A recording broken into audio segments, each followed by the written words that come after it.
جزاک الله خیر شیخ صاحب، د توحید اهمیت تاسو بیان که، خو که د توحید معنا او تعریف او مفهوم راته بیان کړئ. توحید څه ته وایي؟ د دې معنا ده جعل الشیء واحدا، یو څیز یو ګڼل، دا عقیده ساتل چې دا څیز یو دی. نو توحید ته توحید ځکه وایي چې موحد بنده به دا اقرار کوي، دا به د هغې عقیده وي، دا به یقیني چې الله سبحانه وتعالی واحد لا شریک ذات دی، نه په ذات کې شریک لري، نه په صفاتو کې شریک لري، نه په افعالو کې شریک لري. دا خو هغه لغوي معنا ده.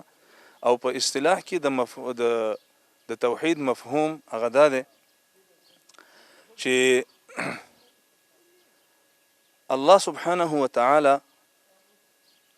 د کمال په صفاتو کې او الله سبحانه وتعالی په خپل ذات کې دا تنها دی، هیڅوک شریک ورسره نشته دی.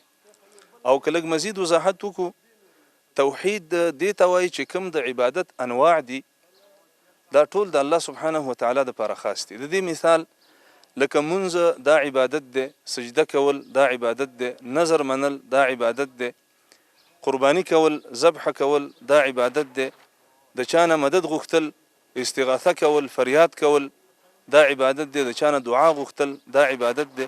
نو الله سبحانه وتعالی د عبادت څومره انواع چې دي، څومره اقسام د عبادت چې دي، دا د الله سبحانه وتعالی دپاره خاص دي. الله سبحانه وتعالی په دې کې هیڅ څوک ورسره شریک نشته دی، نه ورسره ملائک شریک دي، نه ورسره پیغمبران شریک دي، نه ورسره اولیاء کرام شریک دي، نه ورسره ژوندي شریک دي، نه ورسره مړي شریک دي.